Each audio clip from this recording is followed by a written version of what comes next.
Baik, Bismillah. Assalamualaikum warahmatullahi wabarakatuh. Alhamdulillahirrabbilalamin. Pada pagi hari ini kita diberikan kesehatan untuk kembali melanjutkan mata kuliah kita di mata kuliah Riset SDM.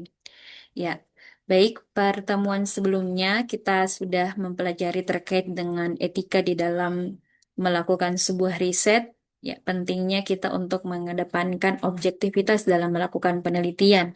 Karena kenapa? Dalam penelitian itu kita memuat fenomena yang kemudian itu menyangkut daripada objek yang sedang kita teliti, gitu. Nah, jadi pada pagi hari ini kita akan membahas terkait dengan identifikasi masalah riset SDM. Sebelum kita memasuki pada proses untuk melakukan yang namanya sebuah riset, langkah awal yang perlu dilakukan adalah melakukan sebuah identifikasi dalam persoalan atau masalah-masalah yang terkait dengan eh, masalah SDM itu sendiri yang ada dalam suatu industri, dalam suatu perusahaan, atau dalam suatu organisasi. Dan ini sangat penting untuk mengawali sebuah riset, sangat penting untuk kita bisa mengetahui seawal mungkin terkait dengan masalah yang akan kita teliti. Nah, sebelum kemudian kita bisa membahas atau mengidentifikasi masalah riset SDM tersebut, kita sebelumnya sudah harus tahu benar dan paham terkait dengan apa itu sebenarnya variabel yang akan kita teliti.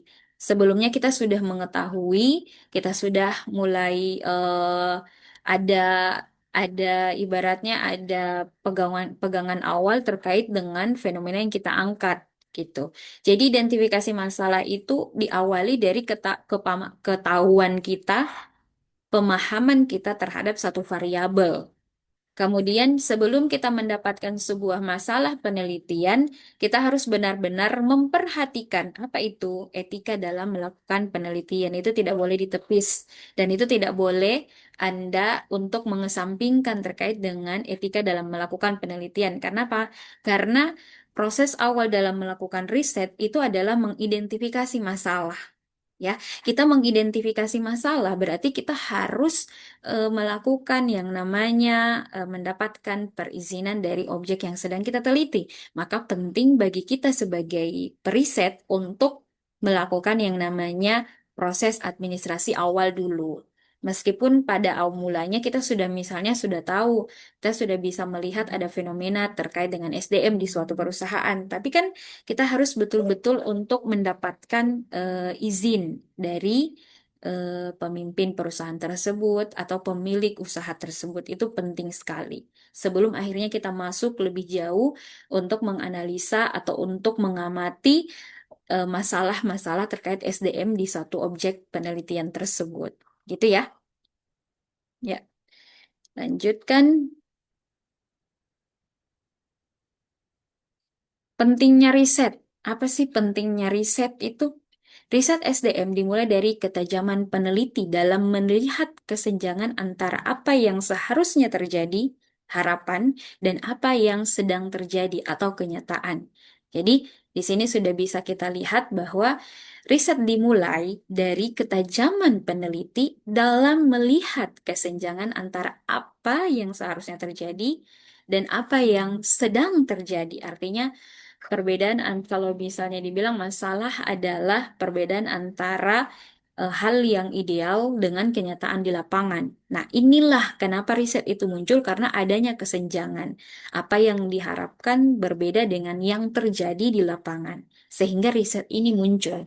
Dan kenapa dia penting? Karena harapan atau cita-cita atau tujuan itu harusnya bisa dicapai. Tetapi ternyata dalam proses pencapaian tujuan tersebut, rupanya ada hal yang menjadi gap di antara itu. Sehingga harapan yang tadi diinginkan misalnya 100 ternyata tidak cuman sampai misalnya 60 atau 70%. Artinya ada masalah di dalam situ.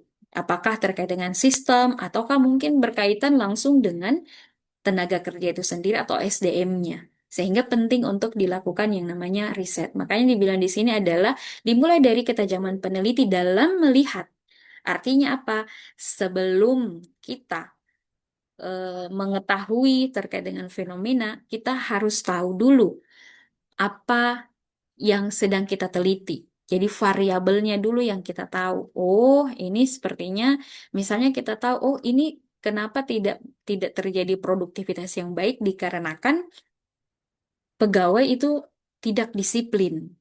Karena kita sudah tahu tentang disiplin itu sendiri.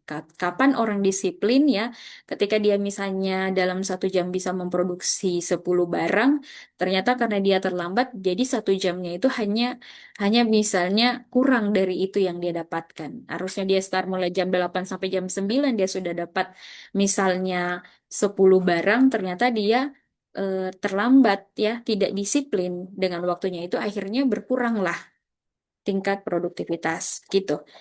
Tanpa identifikasi masalah yang tepat, solusi manajemen akan menjadi bias dan tidak efektif bagi organisasi. Ingat bahwa riset itu dilakukan tidak hanya sebagai bentuk daripada proses untuk mencari solusi atas masalah yang dihadapi oleh suatu perusahaan, tapi hasil riset itu dipakai untuk membuat yang namanya menambah informasi bagi proses pengambilan keputusan dalam manajemen. Sehingga riset itu betul-betul harus basis ya, harus basis data, tidak boleh berdasarkan insting yang tidak teruji. Sehingga dalam melakukan penelitian penting untuk dilakukan berdasarkan basis data. Itu ya. Kita lanjutkan. Gejala dan akar masalah. Gejala atau fenomena apa yang terlihat di permukaan, misalnya tingginya angka absensi karyawan secara mendadak. Identifikasi proses mengumpulkan data awal untuk memastikan apakah fenomena tersebut adalah masalah yang nyata. Jadi, oh sudah ada kelihatan nih fenomenanya, ya. Terus kita identifikasi, ya, mengumpulkan data artinya tidak hanya hal yang tampak kita lihat di permukaan luar, ternyata begitu kita cek data, oh iya, ada tingkat absensi yang cukup tinggi. Masalah atau akar daripada masalah adalah penyebab utama gejala muncul. Misalnya, kepemimpinan yang toksik atau kompensasi yang rendah. Nah, ini. Jadi, dari sinilah kita mendapatkan sebuah masalah dari penelitian. Nah, inilah kemudian bisa kita angkat menjadi sebuah variabel dalam penelitian. Jadi dari fenomena yang sudah kita lihat ya, artinya ada gejala-gejala awal, fenomena awal, kemudian kita melakukan pengumpulan data ya, identifikasi, melakukan proses untuk mengumpulkan data awal terkait dengan fenomena yang kita lihat tadi. Nah, fenomena itu lihat di mana pada saat apa? Kita melakukan yang namanya observasi. Sehingga kemudian dari hasil fenomena itu kita mengumpulkan data sehingga lahirlah yang namanya masalah dalam penelitian. Inilah kemudian yang akan dilakukan penelitian. Ya, jadi kalau misalnya absensinya tinggi, absensi itu ketidakhadiran, ya, ketidakhadiran ataupun juga keterlambatan yang cukup tinggi, absensinya cukup tinggi, ketidakhadiran yang cukup tinggi itu disebabkan oleh berbagai faktor. Seketika dikumpulkan data, oh ternyata itu dipengaruhi oleh misalnya dari pemimpinnya itu sendiri. Ya, jadi dari sinilah kemudian kita bisa mendapatkan yang namanya sebuah masalah. Proses ada identifikasi yang harus dilakukan dengan mengumpulkan data. Jadi penting untuk selalu mengumpulkan data dalam ketika kita misalnya sudah dapat suatu fenomena, suatu gejala yang berkaitan dengan masalah SDM. Itu ya. Kemudian turnover dan burnout. Ya, turnover adalah keinginan untuk keluar dan burnout itu adalah kelelahan kelelahan pikir ya, kelelahan otak gitu. Ya, ya, fenomena turnover intention, niat berpindah, ya, niat berpindah atau turnover intention seringkali dipicu oleh stres kerja yang kronis atau burnout, kelelahan berpikir sehingga jadi stres. Dalam riset SDM, kita tidak hanya menghitung berapa orang yang keluar, tetapi mengapa mereka ingin keluar sebelum itu terjadi. Artinya, dari riset SDM itu kita bisa mencegah yang namanya orang keluar, orang yang terjadi yang namanya burnout. Burnout itu bisa menyebabkan orang sampai tidak produktif, ya, dan sampai bahkan bisa menyebabkan orang itu keluar dari perusahaan. Sehingga dalam hal ini riset SDM itu akan membantu meminimalisir turnover dan burnout ini. Karena yang saat ini fenomena yang paling tinggi terjadi di tahun-tahun saat ini adalah terkait dengan keinginannya orang untuk keluar dari perusahaan dan juga kenapa orang keluar dari perusahaan itu dikarenakan dengan kelelahan berpikir sehingga menjadi sebab mereka stres, beban kerja yang tinggi, lingkungan kerja yang tidak mendukung, itu juga akan menjadi penyebab dari orang mau keluar atau mengambil keputusan untuk resign. Kalau keinginan berpindah, itu setiap orang pasti ada. Setiap orang pasti merasakan yang namanya keinginan untuk keluar dari perusahaan. Nah, mereka bisa dipertahankan ya. Mereka bisa dipertahankan dengan apa? Dengan melakukan yang namanya analisa atau evaluasi SDM. Ya, yang dengan cara lain adalah melakukan yang namanya riset. Nah, itulah fungsi daripada riset ini. Jadi yang dilihat adalah yang dianalisa adalah terkait dengan masalahnya apa. Jadi ibaratnya tidak mungkin ada asap tidak ada apinya. Artinya ada yang menjadi sebab sehingga akibatnya apa. Sebab-sebab inilah yang akan dicari tahu, diteliti. Dan dua variabel ini ya, ini adalah dua variabel yang benar-benar memang sangat relate dengan kondisi saat ini. Ya, apalagi yang saat ini bekerja adalah gen milenial dan juga gen Z. Nah, ini adalah masalah-masalah SDM yang sangat populer saat ini sebenarnya terkait dengan turnover, burnout itu juga berkaitan dengan yang namanya mental health. Orang kalau misalnya merasa di tempat kerjanya terlalu toksik, ya, itu akan menyebabkan orang ingin berpindah.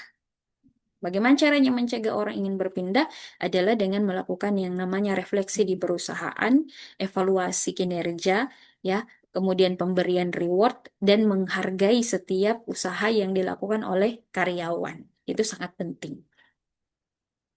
Indikator masalah.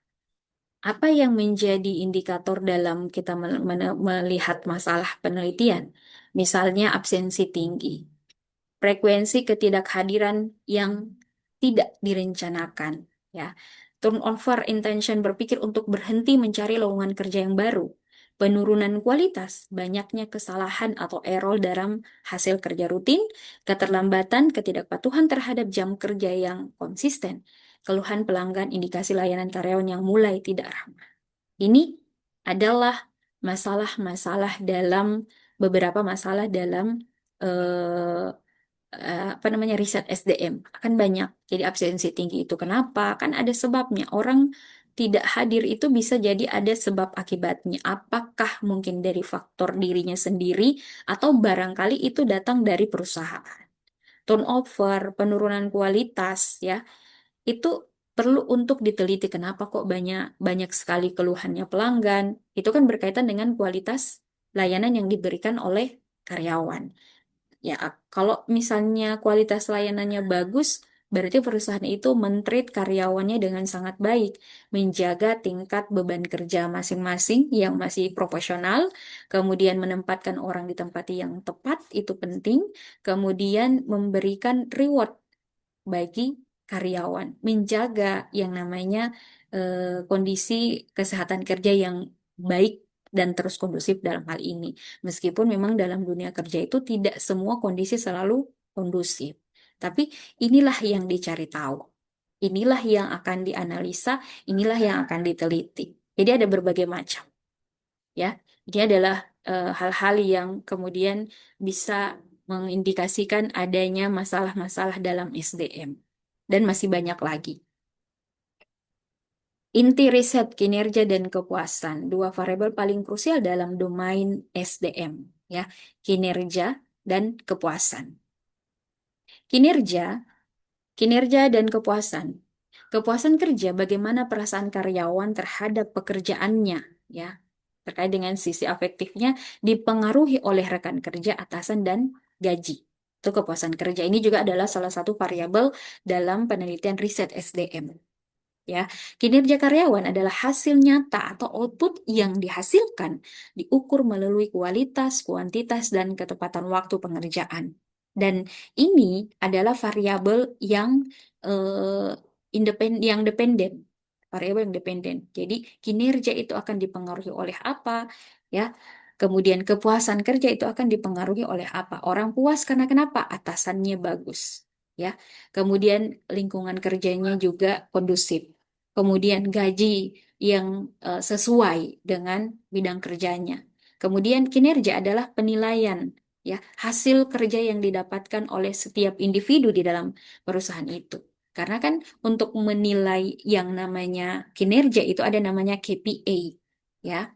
Ini KPI ini dipakai untuk menilai seberapa tercapainya kinerja yang dilakukan oleh setiap karyawan dan itu berbasis data. Ya, dari mana itu bisa dilihat dari kualitas, kuantitas, dan ketepatan waktu.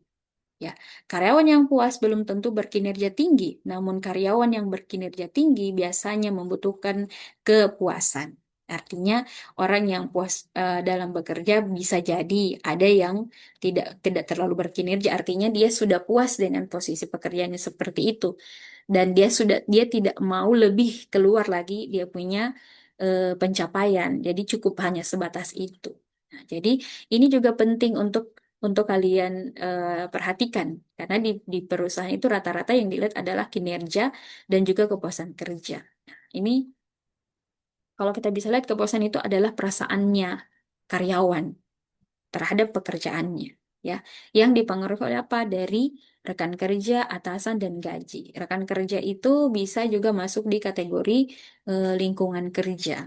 Lingkungan kerja itu masuk kategori variabelnya. Jadi ini adalah dua variabel yang dipengaruhi. Ada variabel independen, variabel dependen. Kalau variabel independen itu variabel yang mempengaruhi. Ada 5 masalah SDM yang cukup tinggi saat ini, yang seperti sudah dibahas sebelumnya.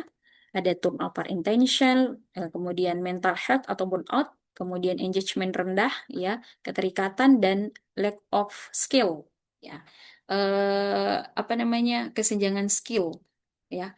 Jadi harus betul-betul ini menjadi ini nanti boleh ketika kalian misalnya akan melakukan penelitian ya sudah mulai ada ide penelitian ini bisa dijadikan sebagai referensi ya. Kenapa paling tinggi? Karena orang saat ini banyak sekali yang ingin keluar karena bisa jadi disebabkan oleh apakah soal gaji atau soal tadi kepuasan kerjanya tidak tercapai. Kemudian bisa jadi dikarenakan tidak ada pengembangan karir. Kemudian bisa jadi lingkungan kerja. Bisa jadi juga karena dia tidak punya apa namanya kreativitasnya tidak bisa jalan di situ. Jadi terbatas langkahnya. Nah, ini adalah beberapa masalah dalam SDM yang bisa jadi rujukan kalian untuk mulai baca. Jadi dibaca dulu supaya kita bisa paham terkait dengan apa namanya sebuah rangkaian penelitian.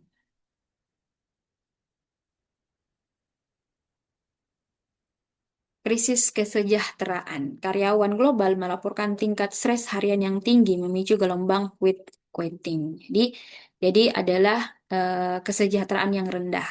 Rata-rata orang itu kan mau kerja, mau cari kerja itu atau mau bekerja dikarenakan ingin meningkatkan tingkat kesejahteraannya. Dan kebanyakan bagaimana kemudian ini bisa menjadi sesuatu yang menjadi masalah karena kenapa? Itu tadi biasanya perusahaan tidak membayarkan sesuai dengan misalnya aturannya pemerintah. Makanya itu kenapa ada namanya setiap tahun pemerintah menetapkan yang namanya UMR. Tujuannya adalah apa?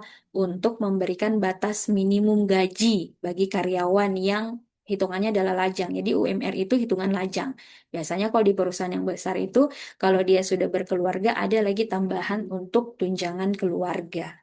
Ya itu ya. Jadi ini adalah masalah yang secara umum ya terkait dengan yang namanya kesejahteraan karyawan. Fenomena quit quitting, silent boundary, bekerja sesuai tupoksi minimal tanpa inisiatif tambahan atau overtime. Ya, artinya dia bekerja begitu sajalah. Kemudian emosional di segmen karyawan hadir secara fisik namun secara mental sudah tidak terhubung dengan visi dan misi perusahaan. Artinya dia sudah tidak terlalu terikat. Jadi dia kerja kerja saja begitu. Hidden problem, masalah yang sulit dideteksi melalui HR. Audit tradisional membutuhkan riset kualitatif mendalam. Jadi silent boundary emosional di segmen ini bisa diketahui dengan melakukan riset yang dilakukan secara kualitatif. Kenapa kualitatif? Karena dia melakukan wawancara secara langsung, ingin mengetahui secara mendalam kenapa kok orang sampai bekerja itu cuman monoton begitu saja. Ya, sudah tidak mau lagi melakukan yang namanya kreativitas, inovasi. Jadi betul-betul cuma lempeng saja. Nah, itu adalah bagian daripada yang namanya fenomena-fenomena dalam penelitian. Kemudian, menemukan riset gap, ya, mencari celah di antara teori yang ada dan fakta lapangan. Nah, ini penting juga dalam riset gap. Satu masalah yang diidentifikasi dengan benar lebih berharga daripada 1.000 solusi untuk masalah yang salah. Ya, jadi dari sini ya menemukan riset gap itu adalah kita ketika misalnya kita sudah menemukan ada namanya yang namanya penelitian terdahulu, jadi riset gap itu bisa hadir di situ. Jadi ketika misalnya kita sudah mendapatkan fenomena penelitian, kemudian kita sudah melihat kenyataan di lapangan seperti apa, kemudian kita menemukan yang namanya riset gap. Kira-kira apa yang menjadi celah dari teori yang sudah dipaparkan, ya, teori-teori baik dari buku-buku yang kita baca ataupun dari hasil-hasil penelitian. Dan riset gap ini yang kemudian akan muncul di dalam penentuan latar belakang penelitian, sehingga kita juga bisa menarik sebuah novelty atau kebaruan dalam penelitian. Jadi kan penelitian itu sudah banyak, orang meneliti turnover sudah banyak, orang meneliti tentang mental health juga sudah ada. Jadi kita membandingkan antara kondisi yang terjadi di lapangan, ya, bagaimana fakta yang ada di lapangan, kemudian kita melihat celahnya ada di mana. Kekurangannya, ibaratnya kekurangannya dari penelitian yang lama dengan penelitian yang akan kita lakukan itu di mana. Jadi penelitian yang lama sudah pernah dilakukan, kemudian kita masuk dengan mengisi kekosongan dari penelitian yang tadi itu, yang perlu untuk diisi. Misalnya, kalau dari sisi penelitian misalnya tadi terkait dengan absensi. Ternyata tidak ada yang menghubungkan misalnya dengan kepemimpinan ya. Kita masuk di situ sebagai variabel untuk mengisi celah dari kesenjangan penelitian yang sudah pernah dilakukan. Jadi dalam merumuskan identifikasi masalah penelitian itu sangat penting untuk bisa menemukan, untuk bisa mencari, untuk bisa kemudian kita banyak melakukan dan banyak membaca yang namanya riset-riset yang sudah pernah dilalui. Bagaimana kita bisa menemukan riset gap adalah dengan cara kita membaca fenomena-fenomena yang sudah terjadi sebelumnya dan fenomena lapangan yang kita dapatkan pada saat ini. Begitu.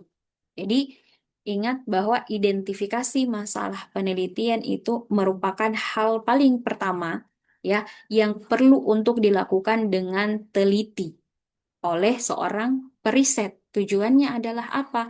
Untuk melihat bagaimana fenomena itu terjadi, kemudian kita melakukan yang namanya identifikasi dan menemukan masalah dalam penelitian. Nah, bagaimana caranya kita bisa mengetahui sebuah identifikasi atau bagaimana caranya kita mendapatkan fenomena? Yang pertama adalah kita tahu dulu. Kita tahu dulu situasi dan kondisi, kita pelajari dulu fenomena apa yang sedang terjadi. Kemudian kita identifikasi dengan mengumpulkan data, apakah kita minta datanya langsung misalnya terkait dengan disiplin kerja atau produktivitas, kita minta datanya di perusahaan tersebut atau di industri di organisasi tersebut. Kemudian kita kumpulkan data itu dan kita menarik sebuah masalah. Oh, ternyata masalahnya terkait ini. Seperti contoh yang tadi diberikan di depan, tingginya absensi setelah ditelusuri datanya, oh ada yang menyebabkan ini terjadi sehingga diambillah kesimpulan bahwa masalahnya ada terkait dengan misalnya atasan atau apakah terkait dengan gaji yang tidak sesuai atau bisa jadi dengan terkait dengan lingkungan kerja itu sendiri. Jadi dari identifikasi masalah penelitian ini menjadi salah satu langkah awal kita untuk melakukan sebuah riset. Ingat bahwa dalam melakukan riset kita penting untuk mengedepankan yang namanya etika dalam melakukan penelitian. Karena kita sedang meneliti dan menganalisa masalah yang terjadi di dalam suatu instansi, dalam suatu perusahaan, maka kita penting untuk mendapatkan izin. Kemudian dalam melakukan penelitian kita harus objektif. Harus kita kesampingkan subjektivitas karena jangan sampai ini mengganggu apa namanya ini penelitian ini akan terganggu dengan adanya subjektivitas tadi sehingga butuh butuh untuk adanya pola-pola ya sehingga butuh untuk ada yang namanya pola dalam melakukan sebuah penelitian yang dilakukan secara terstruktur sistematis itu penting. Ya, jadi penting sekali untuk melakukan sebuah penelitian dilakukan dengan cara yang berurutan. Ya, kita melakukan penelitian dengan cara yang berurutan. Ya, kita paham fenomena, kita paham variabel yang akan kita teliti, kemudian kita menganalisa apa yang menjadi masalah penelitian dan kita menemukan yang namanya riset gap. Ya, berarti kita penting untuk mendapatkan riset gap itu, sehingga riset gap itu mendapatkan novelty baru, ya, namanya kebaruan dalam penelitian, sehingga penelitian itu kita lakukan di kemudian hari, yang kita lakukan nanti ya, kalian akan melakukan penelitian berdasarkan dengan fakta lapangan dan juga atas dasar penelitian-penelitian yang sudah dilakukan sebelum-sebelumnya. Oke. Baik, kalau ada yang mau ditanyakan, silahkan nanti chat ke WA saya terkait dengan identifikasi masalah penelitian. Kemudian untuk bisa mengabsensi di kelas ini ya, untuk bisa diabsensi di kelas ini, yang sudah selesai menonton sampai dengan akhir materi ini, akan diabsen ya, tetap akan diabsen. Jadi kalau ada yang tidak menyimak materi ini sampai dengan akhir, itu akan ketahuan dan dianggap tidak hadir. Jadi silahkan kalian nonton sampai dengan selesai materi ini. Kemudian apabila ada pertanyaan, silahkan sampaikan langsung ke WA pribadi saya. Kemudian ada tugas sedikit, ya, di slide keberapa materi terkait dengan indikator masalah penelitian. Sekali lagi, pertanyaannya ada di slide keberapa materi terkait dengan indikator masalah penelitian SDM. Oke, jadi nanti jawabannya dijapri juga ke saya. Jawabannya dijapri juga ke saya untuk melihat absensi kalian apakah kalian sudah mendengarkan sampai dengan akhir. Kemudian saya ingatkan jangan disampaikan ke teman Anda yang lain. Kalau sudah tahu jawabannya langsung WA ke saya. Gitu ya. Jadi ini berlaku sampai dengan pertemuan berikutnya. Jadi hari Kamis lah batas ya. Hari Kamis sampai hari Kamis masih saya terima untuk bisa memberikan jawaban dan absennya daftar hadirnya bisa saya isi hadir. Oke?